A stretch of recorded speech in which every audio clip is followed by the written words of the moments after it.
All right, what's up, you guys? It's your girl Ariel Sunflower, ready to jump into our next book. This is The Novelist and the Lake House by Jeffrey Harris. I am super excited to dive into this book. I've been meaning to dive into it for 100 years, but I'm finally here. My reading buddy for the day. Let's go ahead and dive into it. So this is The Novelist and the Lake House. So do I have anything novelisty or lake housey? Go ahead and choose Ariel, because lake, Ariel, just to start, just so we can, this is a starting point. Okay, so let's dive into it. Okay, here we go. The Novelist and the Lake House. Also, you can get this on Amazon Kindle Unlimited. Okay, The Novelist and the Lake House. All Brady wanted to do was write one more chapter for his best-selling novel series. Okay. This book is dedicated to the readers of TikTok, who inspired me to write a dark romance. Y'all know I'm all for the dark romances. Yes, let's go. Okay. All right, here we go.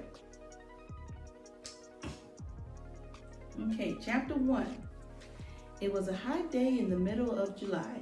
The sun glistened over everyone across the beach as it shot rays of light from the waves rolling onto the sandy shore. There was hardly a cloud in sight, with seemingly endless blue skies. The temperature steadily rose by the hour, as the sun had not yet peaked in the sky. 30 or more people were out and about, playing in the water, and others enjoying their time.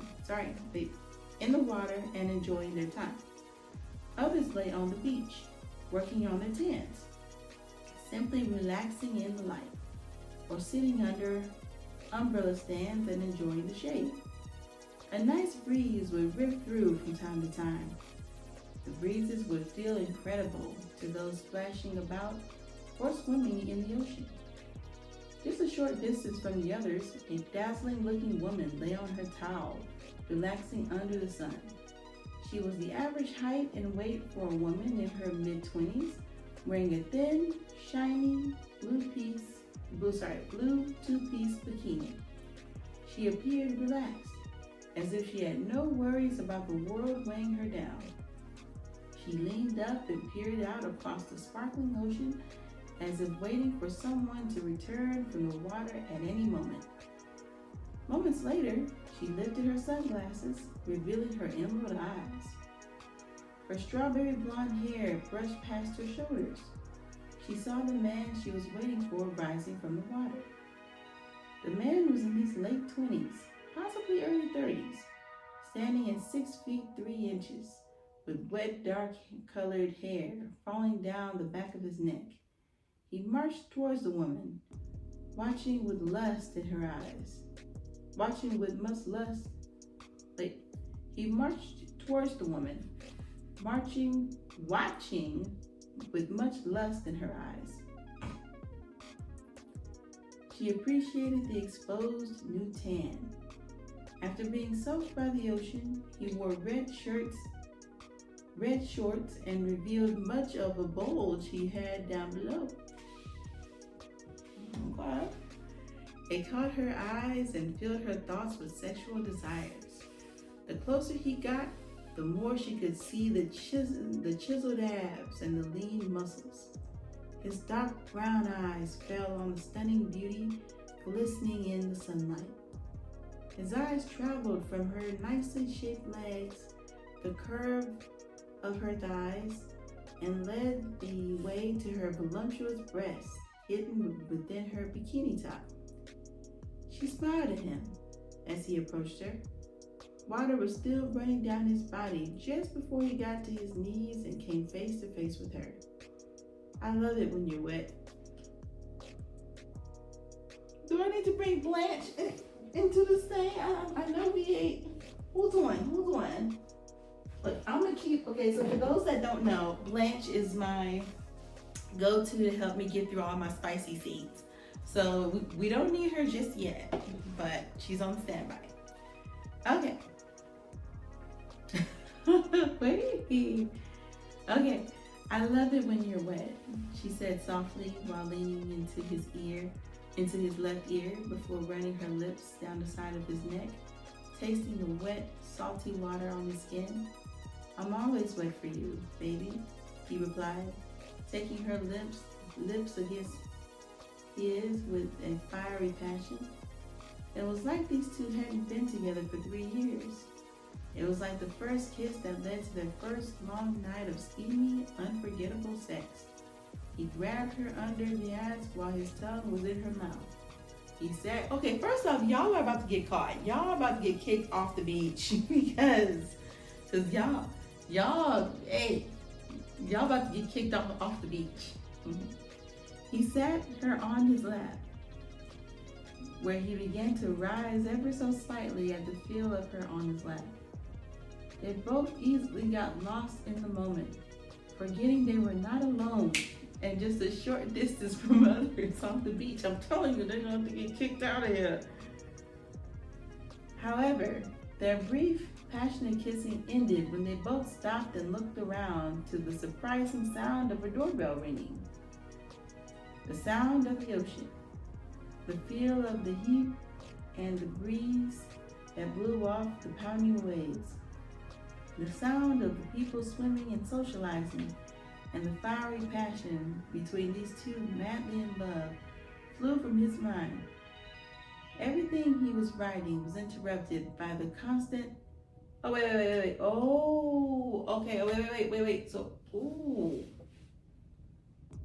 Oh, okay. The sound of the ocean, the feel of the heat, and the breeze that blew off the pounding waves. The sound of the people swimming and socializing, and the fiery passion between these two madly in love flew from his mind. Oh. Everything he was writing was interrupted by the constant ringing of a doorbell in the background. Okay, so that's what the writer within the writer was writing before the doorbell interrupted. Okay. Brady lost his thoughts and concentration on writing in his South Beach, Florida home. Brady opens the front door to his home and finds his literary agent, Samuel Powers, standing in the doorway perplexedly. Samuel is close to middle age and stands 6 foot on the dot. He has a hint of gray in his brown hair, brown eyes, and a fun-loving personality that many clients enjoy being around. He had been a literary agent for years and worked closely with several successful authors. He always made his job personal and got close with his clients, working hard to get them top-selling books. He always had a great working relationship with Brady. They'd go out to eat, talk about books, and discuss much to help Brady and his book writing career grow. On this day, he came to visit Brady, knowing Brady had been a bit stressed trying to write that next best-selling novel. Brady started with 3 not-so-good books until he suddenly wrote a best-selling dark romance novel with much suspense and mystery. Now, after writing 3 more books and nothing big happening with them, he is worried he can never do it again. Brady stands at 6 feet 3 inches. He is compared to the character he was writing moments ago, who came out of the water and approached the level of his life. He has a chiseled body with a nice tan, long, dark brown hair, and brown eyes. Okay, Brady, okay. He was indeed what he described in the novel, and he was working on it before it being interrupted. This better be good. I had good ideas flowing just seconds ago, Brady said with a hiss. Samuel could easily see that Brady was not in the best of moods, and it likely wasn't because he interrupted him. Samuel knew Brady all too well. I know something is bugging you, Home Slice. Come on, Home Slice. And it sure ain't from me interrupting you. Samuel said. He walked past Brady inside the house as though he lived there himself. With a look of annoyance, Brady closed his door and followed Samuel to his living room, where they both sit down to talk. He knows why Samuel is there, and it has something to do with writing his next novel and another bestseller. Working on another romance? Samuel asked. Brady sighs before answering Samuel, acknowledging that he is. Samuel gives him a look that he is about to tell him something else he should do, and Brady knows where this is headed. I know you know what I have on my mind, so I will just say it anyway, whether you want to hear it. But you need to go back and write a 4th chapter of The Novelist and the Lake House.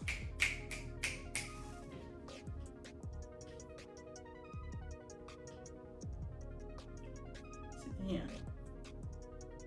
Samuel said with much persistence. Brady rises to his feet, obviously with much weight weighing down on his mind. He did not want to revisit those books. I'm done with that book series though, he replied.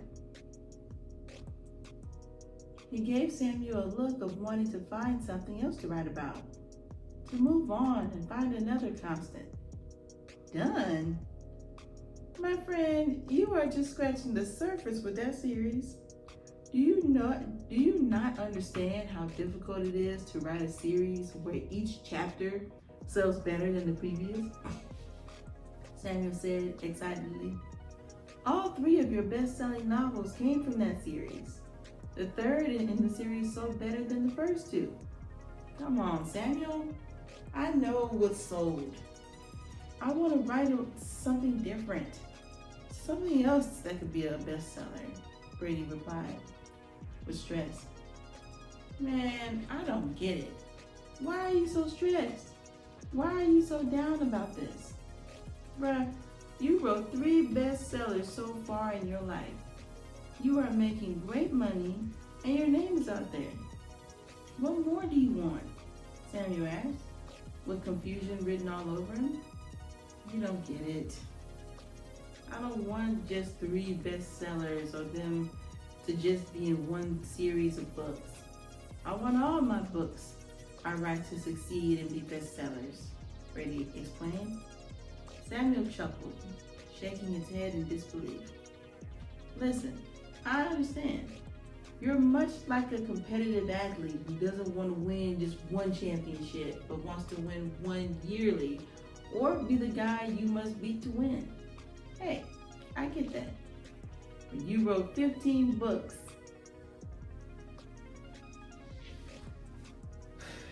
15? And 3 of them were bestsellers? 15? Oh my gosh, okay. Well, I can kind of see that because he's frustrated. Do you realize some authors have written way more for longer and never gotten one bestseller? Samuel said. Brady paced around the room with his head down, thinking and stressing over the next book to write that could earn him a 4th bestseller without being tied to the Lake House series. All my bestsellers came from one book series. It would be nice if people could acknowledge my other books instead of returning to the same series. Brady grumbled, finally sitting back down. Do you know how hard it is to write a successful series where each chapter is better than the last? Samuel asked.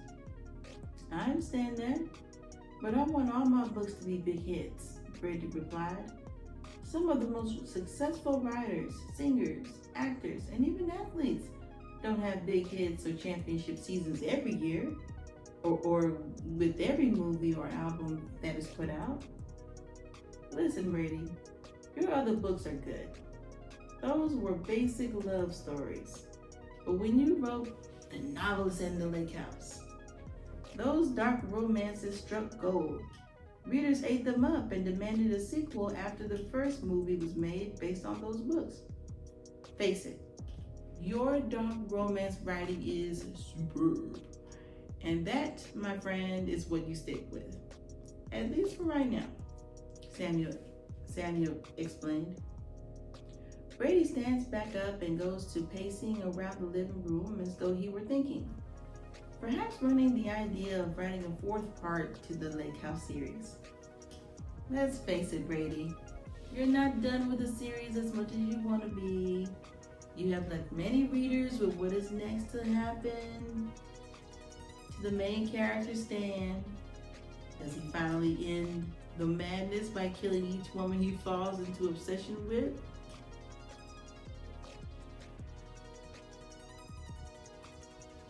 But come on, Joe Goldberg. Because that character is giving me you vibes. Ooh. I kind of want to read the series now. Come on. Does he get caught by the police? Does the woman end him? So much is left open that needs to be closed. If you want to finish this series, you must end it. You can't keep it alive like this, Samuel said. Again, Brady sits back down, giving Samuel a look. He knows he's right. Very well. I can end the series. Perhaps I could write something else to be a bestseller, he said. Samuel looks around before speaking. You're not gonna write it here, are you? Yes. Yeah, why? Brady answered. Correct me if I'm wrong, but the last 3 times you wrote those books, you were at your lake house in eastern Tennessee. And each book you wrote at your lake house became a bestseller. When you write here at your main home, you write average to not so good books. So you are saying I cannot write a best-selling novel unless I'm at my lake house in Tennessee. Well, the last 3 books you wrote there became bestsellers. Hell, maybe being there, you are distracted by city life. Maybe it does your mind some good to revisit your lake house. Hell, you haven't been since you wrote your last chapter of your book series. Yeah, it has been nearly 3 years. But it could also not work. Every time I went to my lake house, I was dating someone. I think the thought of being in the Appalachian Mountains with the love of my life inspires me to write better. Samuel stands up and looks at Brady, patting his left hand over Brady's right shoulder. Then go find some love and take it with you. I'll get right on it, Brady said sarcastically. I'll get right on it. He walked Samuel to the front door. Before walking out, Samuel turned and looked at Brady. Just remember what I said. Give it another go with the Lake House series. Write it at your lake house. Take some time away from here. Brady shakes his head slightly, agreeing with Samuel, while, on the other hand, unsure about doing it. Samuel walks out, but turns back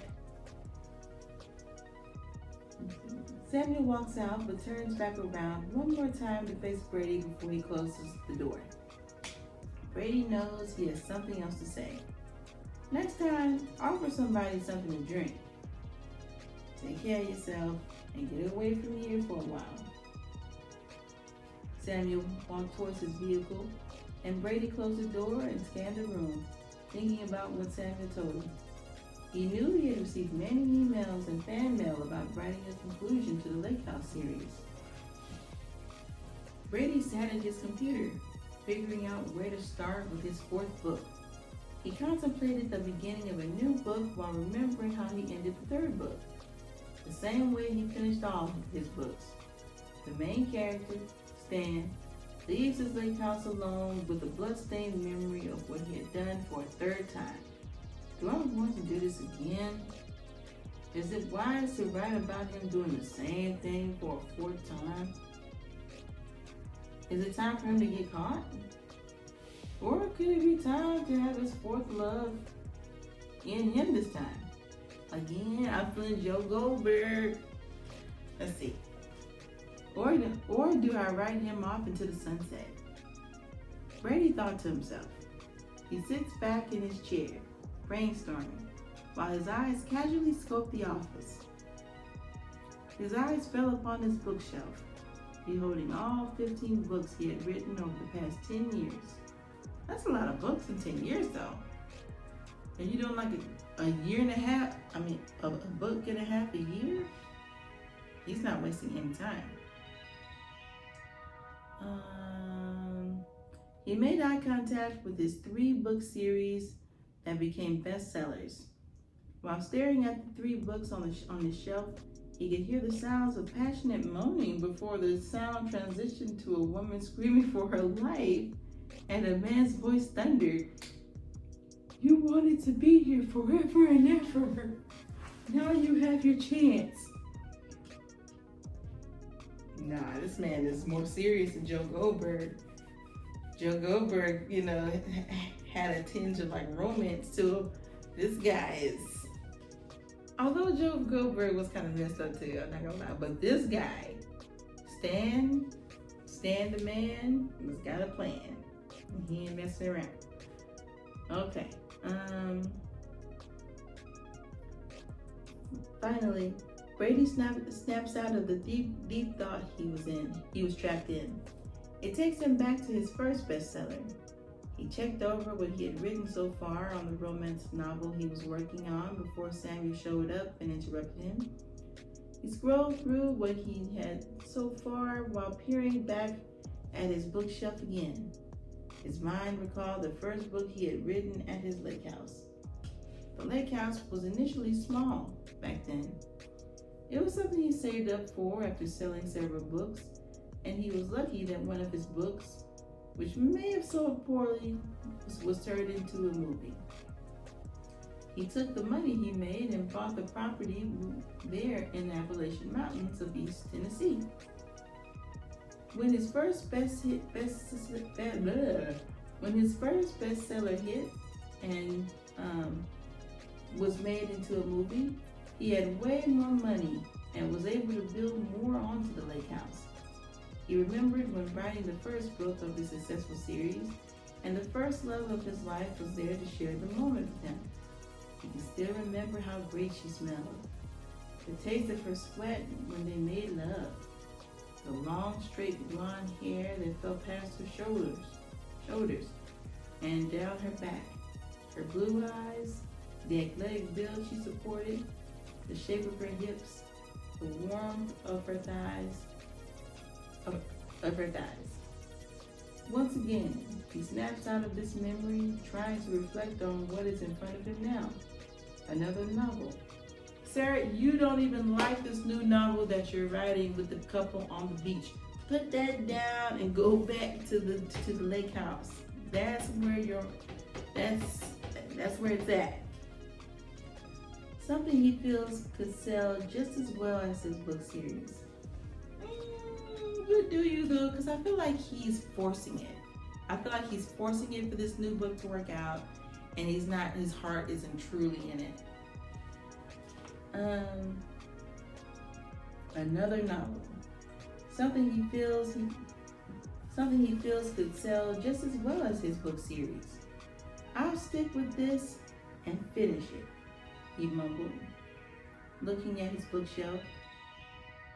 They want another chapter of the series. They're just gonna have to wait. Ooh. Excuse me. All right, so what are you guys thinking about it so far? Because we have our main character, Brady, Samuel, who is helping him to publish, he's basically his helper that's helping him like publish the books and format his books. Basically, he helps him do his best work to sell his books. And so, but you know what? I felt, and this is just my theory, I felt that when Brady was writing this other novel, not the Lake House series, but the other novel, that he wasn't really like in it as much. And I feel like that could very well be because he does not have the love of his life for whatever reason. Either they broke up, or she passed away, or something happened, but I feel like by him being all alone in the lake, in his Florida house, and I feel like he's kind of just going through the motions of, okay, I'm writing this novel, okay, what do people want to read, okay, blonde, and man coming out the beach, and da, da, da, da. But when it comes to that Lake House series, listen, dark romance and some craziness, and I'm all for it. It's like the perfect mixture. The whole, what was that one page, like that one line he said? He was like, you said that you loved me and wanted to be here forever, so now is your chance, or something like. Listen, this man, whoever Stan is, I could be wrong. But I feel like he makes Joe Goldberg seem like child's play.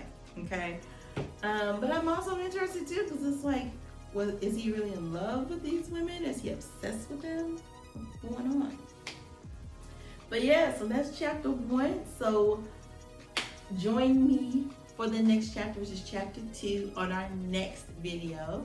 Be sure to like, comment, subscribe, all the beautiful things that everybody always says. I'm just gonna start being like, you know what? Y'all know what to do. Boom, if you like it, boom. If you don't like it, boom, boom, boom, boom, boom. Okay? Love y'all, and see y'all next time. Peace.